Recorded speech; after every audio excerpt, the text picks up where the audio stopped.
Hello दोस्तों, नमस्कार। मैं विजय पूनिया और आप देख रहे हैं विजय एजुकेशन। तो साथियों, आज हम बात करने आए हैं एएनएम, जीएनएम और बीएससी नर्सिंग कोर्स के बारे में।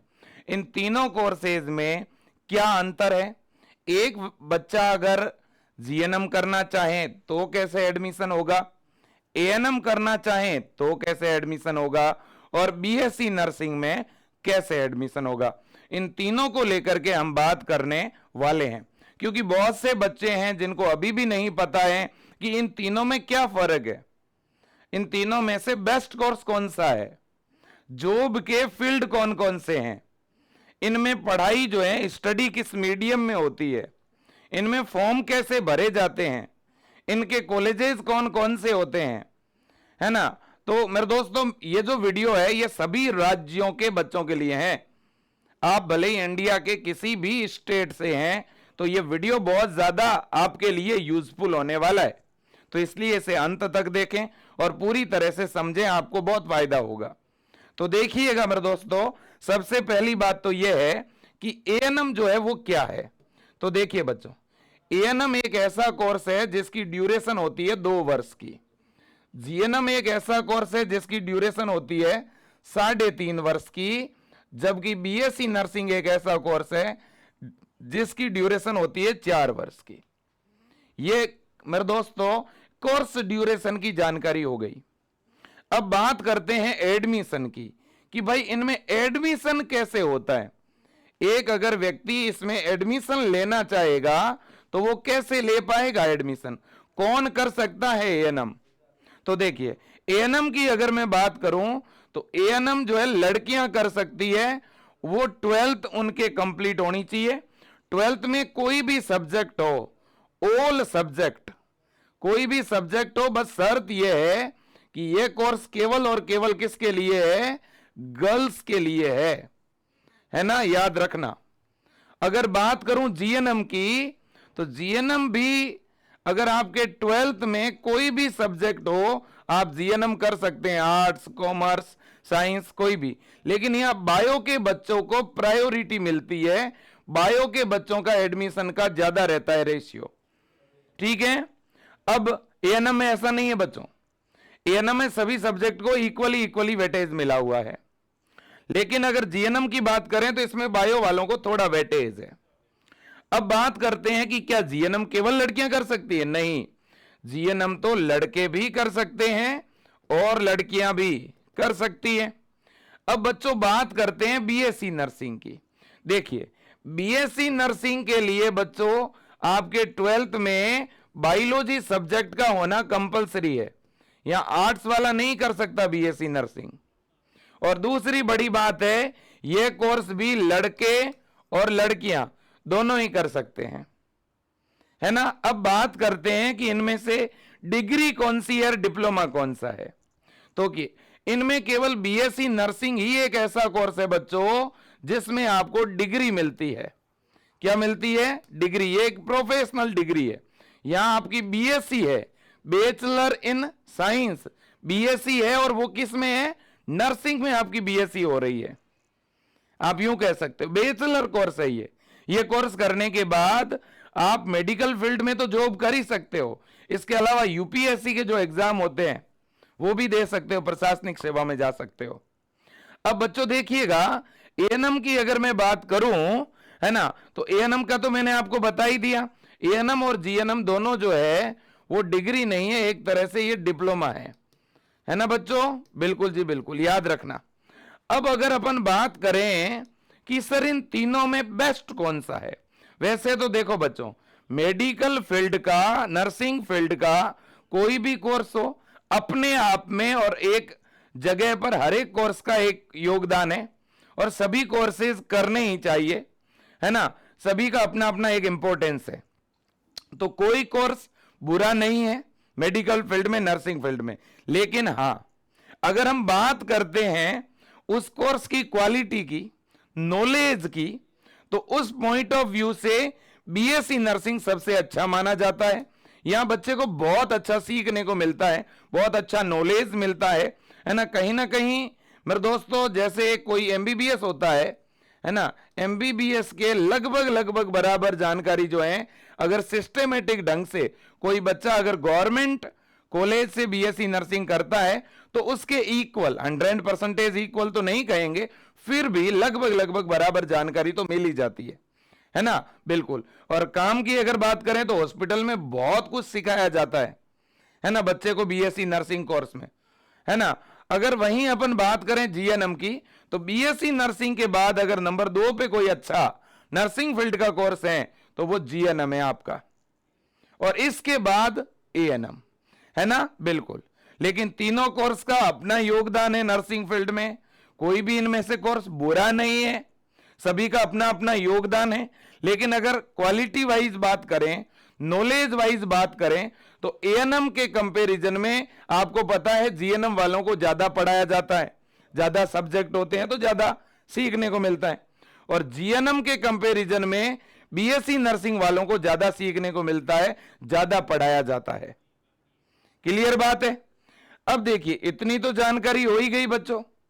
अब हम यहां पे बात किसकी करेंगे, देखिएगा, अगर अपन आगे बढ़े तो अब हम बात करने वाले हैं मेरे प्यारे साथियों जॉब की, कि भाई जॉब के कौन कौन से फील्ड है ना, जॉब के कौन कौन से फील्ड है। देखिएगा, अगर बच्चों अपन बात करें एएनएम की, तो एएनएम कोर्स में बच्चों क्या है, एएनएम करने के बाद में वैकेंसी निकलती है 2 तरह की। एक तो वैकेंसी निकलती है बच्चों डायरेक्ट, जिसमें आपके परसेंटेज बेस पर आपको जो है जॉब दे दी जाती है, एएनएम के और आपके 12th के परसेंटेज का एक रेशियो बना करके सीधा मेरिट बेस वैकेंसी निकलती है। इसमें डायरेक्ट मेरिट बनती है आपके परसेंटेज के आधार पर, और इसमें कई बार बच्चों अनुभव भी काउंट होता है। अगर आप पहले कहीं मेरे दोस्तों जॉब कर रहे थे तो उसका अनुभव वगैरह भी काउंट होता है। दूसरी इसमें एक वैकेंसी और निकलती है बच्चों एएनएम में, कॉन्ट्रैक्ट बेस, संविदा के आधार पर, जिसमें क्या होता है कि कुछ मेरे दोस्तों समय के लिए, जैसे 5 वर्ष के लिए, 10 वर्ष के लिए, 2 वर्ष के लिए आपको कॉन्ट्रैक्ट बेस पे रखा जाता है ना, और उसके आपको बोनस अंक भी मिलते हैं। उसके आपको क्या मिलते हैं, बोनस मिलते हैं किसी भी गवर्नमेंट भर्ती में, है ना। मान लो आपने 2 साल कहीं पे कॉन्ट्रैक्ट बेस पर काम किया, संविदा बेस पर काम किया, और फिर कोई भर्ती आ गई परसेंटेज वाली, तो वहां आपके इस कॉन्ट्रैक्ट बेस के परसेंटेज जुड़ जाते हैं मेरिट में, ठीक है। तीसरे टाइप की एएनएम में वैकेंसी आती है रिटन एग्जाम वाली, जहां पे लिखित परीक्षा होती है बच्चों, जिसमें आपको एक तरह से एग्जाम देना पड़ता है ना, और उस एग्जाम के मार्क्स के बेस पे आपको सीधी ज्वाइनिंग मिलती है। तो एएनएम में अलग अलग तरह से भर्ती आती है बच्चों, क्लियर है। तो वैकेंसी अलग अलग टाइप से आती है, डायरेक्ट परसेंटेज बेस पर भी आती है, एग्जाम भी होता है, वैकेंसियां बहुत निकलती रहती है एएनएम में, सभी राज्यों में निकलती है, क्लियर है, बिल्कुल। तो बेरोजगारी काफी कम है इस फील्ड में। हाँ, पेमेंट थोड़ा कम मिलता है बीएससी नर्सिंग और जीएनएम के कंपैरिजन में एएनएम किए हुए को, है ना, बिल्कुल। अब देखिए दूसरा है अपना जीएनएम। जीएनएम मेरे दोस्तों 3.5 वर्ष का डिप्लोमा है ना। जीएनएम करने के बाद भी अगर आप डिग्री करना चाहते हो तो एक पोस्ट बेसिक बीएससी नर्सिंग के नाम से डिग्री होती है 18 महीने की, वो करते ही आप बीएससी नर्सिंग के इक्वल हो जाते हैं। अब जीएनएम के बाद क्या होता है बच्चों, जीएनएम के बाद में 2nd ग्रेड की वैकेंसी निकलती रहती है, स्टाफ नर्स की, स्टाफ नर्स की भर्तियां निकलती है ना। हॉस्पिटल के अंदर जो 2nd ग्रेड जो नर्सिंग स्टाफ होते हैं बच्चों, उनकी भर्तियां निकलती रहती है हॉस्पिटल्स में मेरे दोस्तों जो है जॉब के लिए। अब देखिएगा, इसमें भी जो वैकेंसी निकलती है बच्चों, वो भी 2 टाइप की होती है। एक तो वो जिसमें लिखित एग्जाम होता है, और दूसरा इसमें भी मेरिट बेस डायरेक्ट वैकेंसियां भी निकलती रहती है कई बार, है ना, बिल्कुल। अगर किसी ने जीएनएम कर रखा है और उसने कहीं किसी गवर्नमेंट हॉस्पिटल में काम किया है कॉन्ट्रैक्ट बेस पर, तो उसका भी उसे एग्जाम में बोनस भी मिलता है। और जीएनएम करने के बाद अगर किसी को 50 बेड के हॉस्पिटल में काम करने का 1 साल का अनुभव होता है, तो वो नॉर सेट का एग्जाम भी दे सकता है, और नॉर सेट के थ्रू वो इंडिया की जो टॉप इंस्टीट्यूट जिसको आप एम्स कहते हैं, एम्स में नर्सिंग स्टाफ के रूप में काम कर सकता है। अब बात आती है बीएससी नर्सिंग की। अगर अपन बीएससी नर्सिंग की बात करें तो नर्सिंग फील्ड में जितनी भी बड़ी बड़ी वैकेंसी है उनमें बीएससी नर्सिंग किए हुए आराम से अप्लाई कर सकते हैं। मतलब यह है कि बीएससी नर्सिंग अगर कोई सिस्टमेटिक ढंग से करता है, रेगुलर स्टडी करता है, पूरी व्यवस्थित 4 साल अच्छी पढ़ाई करता है, तो बीएससी नर्सिंग करते ही उसे 100% बच्चों क्या मिल जाती है, गवर्नमेंट जॉब मिल जाती है। और अगर बीएससी नर्सिंग के बाद किसी ने एमएससी नर्सिंग कर ली तो मेरे दोस्तों वो जैसी चाहे वैसी सरकारी नौकरी ले सकता है ना।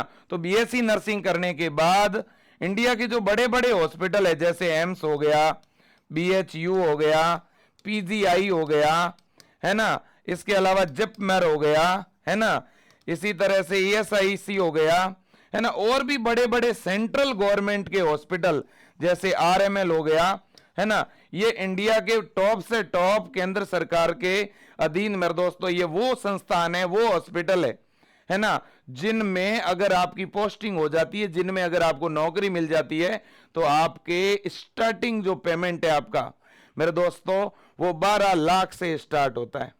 शुरुआती पेमेंट आपका 1 साल का पैकेज 12 लाख से स्टार्ट होता है, जो बढ़ करके सालाना 50 लाख तक पहुंच जाता है बच्चों, है ना। तो ये कोई छोटी बात नहीं है, ठीक है। तो इसलिए मेरे साथियों बहुत अच्छा फील्ड है, बहुत बढ़िया फील्ड है। आप तीनों में से कोई भी कोर्स करो, मैं तो कहता हूं तीनों ही अच्छे हैं। लेकिन अगर कोई बायो का स्टूडेंट है तो मैं उनको सुझाव देना चाहूंगा कि वो बीएससी नर्सिंग करें। अगर कोई बायो का बच्चा है, 12th में अगर किसी के बायोलॉजी है तो वो बीएससी नर्सिंग कर ले, है ना। अगर कोई आर्ट्स का है, 12th आर्ट्स का बंदा है ना, कोई लड़का है तो वो जीएनएम कर ले। और अगर कोई बालिका है, लड़की है, जिसने 12th किया है ना, वो मिडिल क्लास फैमिली से हैं, तो ऐसी और तुरंत जॉब चाहती है तो वो लड़की जो है वो अपना एएनएम भी कर सकती है ना। ये सिस्टम है, आप याद रखिएगा। अब कुल मिला के जॉब बहुत है भाई, बीएससी नर्सिंग वाले नॉर्सेट दे सकते हैं आराम से, कोई दिक्कत नहीं है। और ट्यूटर के तौर पर भी काम कर सकते हैं बीएससी नर्सिंग वाले, नर्सिंग कॉलेजों में पढ़ा भी सकते हैं। अगर बात करूं मैं फॉरेन की, आउट ऑफ इंडिया, तो जीएनएम वाला भी जा सकता है, फॉरेन में जाके जॉब कर सकता है, बीएससी नर्सिंग वाला भी जा सकता है ना। बहुत विदेशों में तो बच्चों इंडियन नर्सिंग स्टाफ की बहुत ही ज्यादा डिमांड है ना। बिल्कुल जी। अब देखिएगा एडमिशन का प्रोसीजर क्या रहता है। देखो भाई, ज्यादातर राज्यों की अगर मैं बात करूं तो एएनएम में, अधिकांश राज्यों में एएनएम में क्या होता है बच्चों, 12वीं के परसेंटेज बेस पर एडमिशन होता है। लेकिन कुछ राज्य, जैसे अपन बात करें बिहार की, या बात करें उत्तराखंड की, बात करें झारखंड की, है ना, तो कुछ ऐसे राज्य है बच्चों जहां पे एंट्रेंस एग्जाम लगता है। मतलब पहले आपको एग्जाम देना पड़ेगा, जिसमें साइंस है, मैथ है, जीके है, ये पूछे जाते हैं नॉर्मल क्वेश्चन 10th लेवल के, और उन्हीं प्रश्नों से मेरिट बनती है रिजल्ट के आधार पे, और आपको कॉलेज मिलते हैं। इसी तरह से जीएनएम में बच्चों ऐसा सिस्टम है कि 50% जो इंडिया के राज्य है वहां पे तो डायरेक्ट 12th के परसेंटेज बेस पे एडमिशन होता है, और कुछ राज्यों में एग्जाम के थ्रू एडमिशन होता है। जैसे अगर बिहार की बात करें तो बिहार से अगर आपको जीएनएम करना है तो आपको एक एग्जाम देना पड़ता है। अगर आपको झारखंड से जीएनएम करना है आपको एग्जाम देना पड़ेगा। अगर आपको उत्तराखंड से जीएनएम करना है तो भी आपको क्या देना पड़ेगा, एग्जाम देना पड़ेगा। लेकिन कुछ राज्यों में 12th परसेंटेज बेस पर भी एडमिशन हो जाता है। लेकिन बीएससी नर्सिंग एक ऐसा कोर्स है बच्चों जो भले ही आप प्राइवेट कॉलेज से करो या गवर्नमेंट से, एग्जाम तो कंपलसरी है। मतलब कि बीएससी नर्सिंग में एडमिशन के लिए एंट्रेंस एग्जाम देना जरूरी है। प्रवेश परीक्षा तो होगी। लगभग सभी राज्यों के अंदर एक जैसा ही पेपर पैटर्न होता है, फिजिक्स, केमिस्ट्री और बायोलॉजी। इन 3 सब्जेक्ट के लगभग सभी राज्यों में, तीनों के तो क्वेश्चन आते हैं, कुछ राज्यों में जीके, नर्सिंग, एप्टीट्यूड के भी क्वेश्चन आते हैं। तो बच्चों फिजिक्स, केमिस्ट्री, बायो के जो क्वेश्चन रहते हैं वो नीट लेवल के नहीं रहते, थोड़ा इजी पेपर रहता है। आराम से बच्चा अगर 4-5 महीने तैयारी करके एग्जाम देता है तो उसे आराम से बीएससी नर्सिंग का गवर्नमेंट कॉलेज मिल जाता है। और इंडिया में अभी बीएससी नर्सिंग की डिमांड बढ़ चुकी है, बीएससी नर्सिंग के बहुत सारी पोस्टें खाली है, और फॉरेन में बीएससी नर्सिंग की बहुत ज्यादा डिमांड है। अगर कोई बीएससी नर्सिंग करने के बाद फॉरेन में जाकर के अगर 4-5 साल भी नौकरी कर लेता है तो उससे अपने लाइफ में और मेरे दोस्तों कुछ भी करने की जरूरत नहीं है। इतनी डिमांड है, इतना पैसा मिलता है और ये एक समाज सेवा का काम है। मैं कहता हूं बच्चों, आप अपने नजदीकी कॉलेज से बीए कर लेते हो, बीएससी कर लेते हो, बीएसटीसी कर लेते हो, अच्छी बात, लेकिन बच्चों आप ऐसे फील्ड में जाइए, मेडिकल फील्ड में, जहां आप समाज सेवा भी करेंगे, अपने शहर के लिए, अपने गांव के लिए, अपने जिले के लिए। आप समाज सेवा तो करेंगे ही करेंगे बच्चों, आपको देख के और भी बहुत से बच्चे मोटिवेट होंगे। मेडिकल फील्ड में जाने का मतलब है आपको रोजगार के लिए कहीं भटकने की जरूरत नहीं है। 100% रोजगार तो मिलेगा ही मिलेगा, है ना। बिल्कुल, बस मैं इतना ही कहना चाहता हूं, मैं ज्यादा कुछ नहीं कहना चाहता। लेकिन अगर आपको एडमिशन लेना है बीएससी नर्सिंग में, अगर आपको एडमिशन लेना है जीएनएम एएनएम में, और आपको प्रवेश परीक्षा की तैयारी करनी है, तो मैं कहूंगा कि आप विजय एजुकेशन से जरूर जुड़िए। विजय एजुकेशन ऐप के अंदर हम बीएससी नर्सिंग प्रवेश परीक्षा की बहुत ही अच्छी तरह से तैयारी करवा रहे हैं। इंडिया के अंदर मेरे दोस्तों आज विजय एजुकेशन बीएससी नर्सिंग के मामले में नंबर 1 पे है और ये आप सब बच्चों की देन है। तो मैं आप सभी से कहना चाहूंगा, आप विजय परिवार से जुड़िए, आप विजय एजुकेशन से जुड़िए और आप अपने सपनों को एक नई उड़ान दीजिएगा। मेरे साथियों, ये विजय एजुकेशन की हेल्पलाइन नंबर है और विजय एजुकेशन के नाम से अपना ऐप है। आप भले ही किसी भी राज्य से हैं, यूपी से, एमपी से, बिहार से, हरियाणा से, राजस्थान से, सभी राज्यों के अंदर जो बीएससी नर्सिंग के एग्जाम लगते हैं उसके लिए अलग अलग बैच हमने विजय एजुकेशन ऐप में बना रखे हैं और बहुत ही कम फीस में हम पढ़ाते हैं। पूरे साल भर की तैयारी हम 1000 रुपए से भी कम फीस में करवाते हैं और ऐसा केवल और केवल आपका विजय परिवार आपके प्यार की वजह से कर रहा है, आपकी सपोर्ट की वजह से कर रहा है। यह हेल्पलाइन नंबर है, आप ज्यादा जानकारी के लिए यहां पर पूछ भी सकते हैं, ठीक है। बिल्कुल, और समय समय पे फॉरम को लेकर के, एग्जाम को लेकर के, सिलेबस को लेकर के, काउंसलिंग को लेकर के हम बच्चों को फ्री में गाइड करते हैं, ठीक है। बिल्कुल, तो बच्चों आज के लिए इतना ही। आपने विजय एजुकेशन के साथ जुड़कर इस वीडियो को देखा। अगर ये वीडियो आपको यूजफुल लगा है, अच्छा लगा है, तो प्लीज आप इसे शेयर करना और विजय परिवार को अपना सपोर्ट देना। Thank you. जय हिंद, वंदे मातरम। Thank you.